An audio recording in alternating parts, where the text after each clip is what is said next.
દરેક વિદ્યાર્થી મિત્રોનું કવિતા યુનિક એકેડમીમાં ફરીવાર હાર્દિક સ્વાગત છે. આજે આપણે કરંટ અફેર્સના ટોપિકો જોવાના છે. વિડીયોને સ્કીપ કર્યા સિવાય બરાબર સ્ટાર્ટિંગથી એન્ડ સુધી જોજો. આપણે હાલમાં વિડીયો કરંટ અફેરના લાવી રહ્યા છે ઘડીએ ઘડીએ, કેમ કે એક્ઝામ હવે નજીક આવી રહી છે અને કોમ્પિટિટિવ એક્ઝામના સીસીની એક્ઝામો છે. આવનારી ઘણી બધી બરાબર પંચાયતની પણ એક્ઝામો હવે ડિક્લેર થવાની છે, ઓડિટરની એક્ઝામ છે. તો દરેક એક્ઝામ માટે આપણે current affair most MP topic હોઈએ જ છે. અને મેં મારા દરેક વિડીયોમાં કીધું છે કે કરંટ અફેર એ એવો ટોપિક છે જો તમને પાસિંગ માર્ક માટે બહુ ઇમ્પોર્ટન્ટ છે. 50 માર્ક્સનું મેં તમને દરેક વિડીયોમાં પણ મેં મેન્શન કર્યું હતું કે 50 માર્ક્સ તમારું કરંટનું જે પૂછાય છે, હિસ્ટ્રી તમને એવું કહે છે, જિયોગ્રાફી હોય છે બરાબર, પોલિટિક્સ, તો એ બધા આપણા કરંટ અફેરમાં જે ચાલતા હોય ને કરંટ ઇવેન્ટ, એના પર જ આ ક્વેશ્ચન પૂછાતા હોય છે બરાબર. તો કરંટ અફેર આપણા માટે એટલો જ ઇમ્પોર્ટન્ટ ટોપિક છે જેટલા અધર ટોપિક છે, અને ઇવન એના કરતાં વધારે તમે ફોકસ કરશો તો વધારે ઇમ્પોર્ટન્ટ હશે તમારા માટે બરાબર. કેમ કે જીકેની રીતે જુઓ તો બધાને જનરલ નોલેજ તો ખબર હોવું જ જોઈએ કે આપણા દેશમાં શું થઈ રહ્યું છે. તો હવે આપણે સ્ટાર્ટ કરશું. ફર્સ્ટ ક્વેશ્ચન પર જઈએ. બીજી ભારત ગ્રીન હાઇડ્રોજન સમિટ 2026 ક્યાં યોજાઈ હતી? હવે આ બીજી ભારતની ગ્રીન હાઇડ્રોજન સમિટ છે બરાબર, ક્યાં યોજાઈ હતી? તો નવી દિલ્હીમાં બરાબર. ભારતની બીજી ગ્રીન હાઇડ્રોજન સમિટ ક્યાં યોજાઈ હતી? નવી દિલ્હી. કયો દેશ આંતરરાષ્ટ્રીય ટાઈપ 1 ડાયાબિટીસ સમિટ 2026નું આયોજન કરશે? બરાબર, કયો દેશ આંતરરાષ્ટ્રીય ટાઈપ 1 ડાયાબિટીસ સમિટનું આયોજન કરશે? તો રાજસ્થાનના જોધપુરમાં બરાબર. ધ્યાન આપજો, આ થોડું પૂછાઈ શકે એવો ક્વેશ્ચન છે, કેમ કે આ આંતરરાષ્ટ્રીય ટાઈપ 1 ડાયાબિટીસ સમિટ છે, એટલા માટે એનું આયોજન ક્યાં? રાજસ્થાનના જોધપુરમાં. ઇબોલા સામેની તૈયારી, અન્ય ચેપી રોગોના પ્રતિભાવ માટે ભારતે કયા દેશને 4.5 ટન તબીબી સહાય પહોંચાડી? બરાબર. તો તમને સાયન્સના રિલેટેડ જો ક્વેશ્ચન એવું કહેવામાં આવે છે તો આવા ક્વેશ્ચનો પૂછાતા હોય છે કરંટ અફેરના રિલેટેડ, કે ઇબોલા સામેની તૈયારી અને અન્ય ચેપી રોગોના પ્રતિભાવ માટે ભારતે કયા દેશને, પડોશી દેશના રિલેટેડ પણ ક્વેશ્ચન તો કમ્પલસરી હોય જ છે.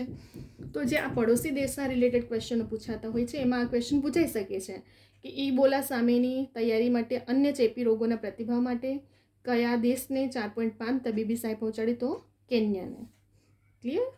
તાજેતરમાં જંગલી આગને કારણે બરાબર, જંગલી આગને કારણે મોટા પાયે સ્થળાંતર કરવાની ફરજ પડી હોવાથી કયા દેશે રાષ્ટ્રીય કટોકટી જાહેર કરી?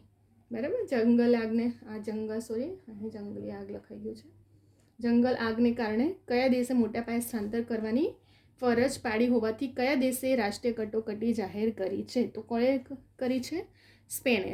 આપણને ખબર છે આપણા ભારતમાં પણ 3 પ્રકારની કટોકટી કરવામાં આવે છે. બંધારણીય રીતે નિષ્ફળ જાય તો અલગ, નાણાકીય કટોકટી અલગ બરાબર, યુદ્ધ કે એવી રીતે ગૃહ ઉદ્યોગવાળા હોય તો અલગ, એવી રીતે બંધારણીય નિષ્ફળ જાય એની કટોકટી. તો એવી રીતે જંગલમાં આગને કારણે મોટા પાયે સ્થળાંતર કરવાની ફરજ પડી હોવાથી કટોકટી સ્પેને જાહેર કરી છે. નવી દિલ્હીમાં યોજનાર બ્રિક્સ સમિટ 2026 ભાગ લેવા ભારત કયા દેશને ખાસ મહેમાન તરીકે આમંત્રણ આપ્યું છે?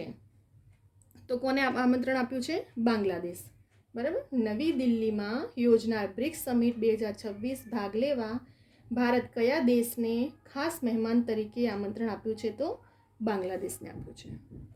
21મું પૂર્વ એશિયા સમિટ ક્યાં યોજાયું હતું? બરાબર. 21મો પૂર્વ એશિયા સમિટ મનીલાના ફિલિપાઇન્સમાં યોજાયો હતો. ક્યાં યોજાયો હતો પૂર્વ એશિયા સમિટ? મનીલાના ફિલિપાઇન્સમાં.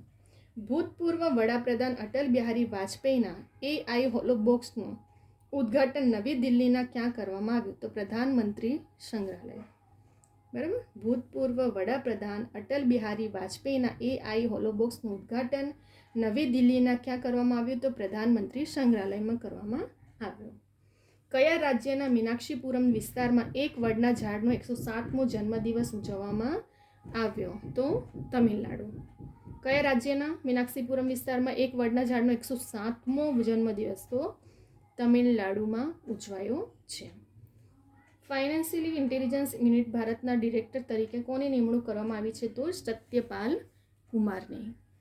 કોની નિમણૂક કરવામાં આવી છે? સત્યપાલ કુમાર. ફરી એકવાર આપણે ફટાફટ ક્વેશ્ચન જોઈ લઈએ બરાબર. એમ પણ આપણે રિવિઝન તો કરતા જોઈએ છે દરેક વિડીયોમાં, તો રિવિઝન કરશું તો આપણને બેનિફિટ જ રહેવાનું છે. બરાબર. ફર્સ્ટ ક્વેશ્ચન પર જોઈશું. બીજી ભારત ગ્રીન હાઇડ્રોજન સમિટ 2026 ક્યાં યોજાઈ હતી? તો નવી દિલ્હીમાં યોજાઈ હતી. કઈ સમિટ? Green hydrogen summit.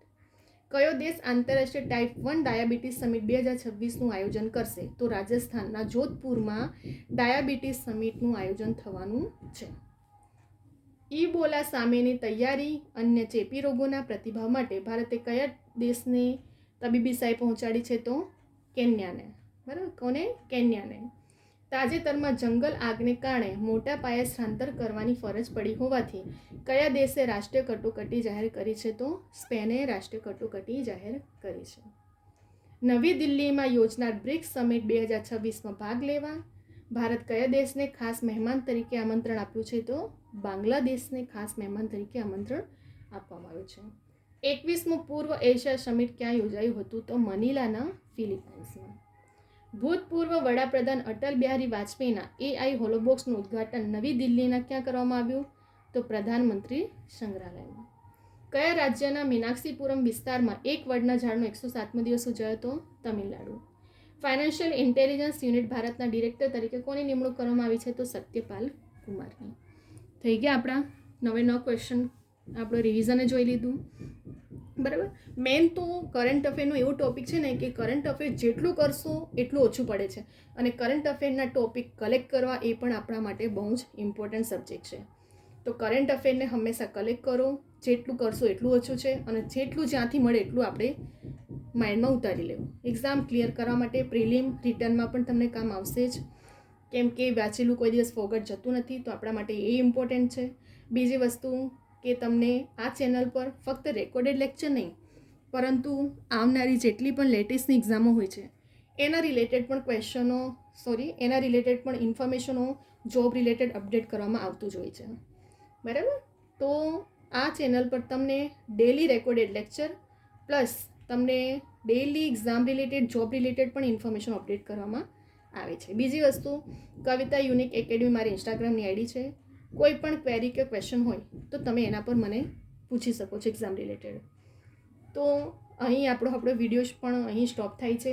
હવે આપણે નેક્સ્ટ વિડીયોમાં એવા ઘણા બધા ટોપિકો લઈને આવશું કે જે હમણાં ગવર્મેન્ટની ઘણી બધી એક્ઝામો આવવાની જ છે અને ડિક્લેર પણ થઈ ગઈ છે અને ડિક્લેર હજી થવાની છે.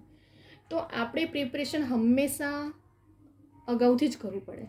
તમે જ્યારે એન્ડમાં કરો છો ને એનો કોઈ મિનિંગ નથી. અને 24 કલાક રીડ કરો એક્ઝામ આવે ત્યારે એનો પણ કંઈ મિનિંગ નથી. હંમેશા પ્રિપરેશન કન્ટિન્યુ રાખો.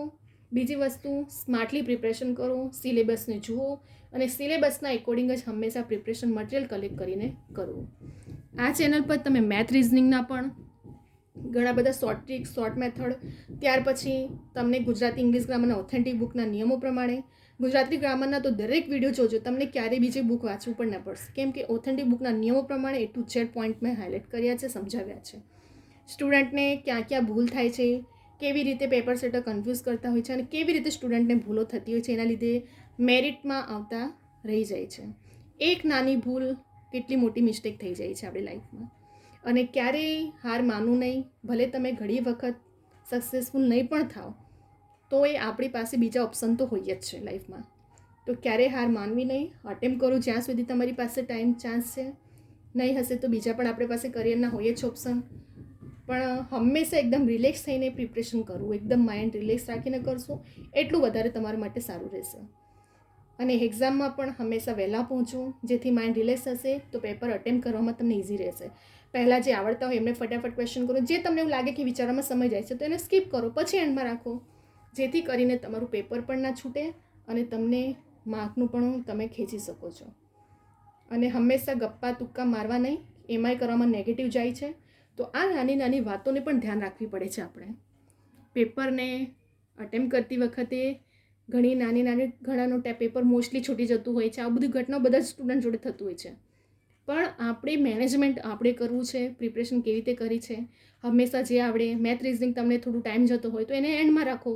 જે તમને નોર્મલી ક્વેશ્ચનો હોય એમને ફર્સ્ટ અટેમ્પ કરો. એવી રીતે મેથડ હોય છે તમારી પેપર અટેમ્પ કરવાની પણ.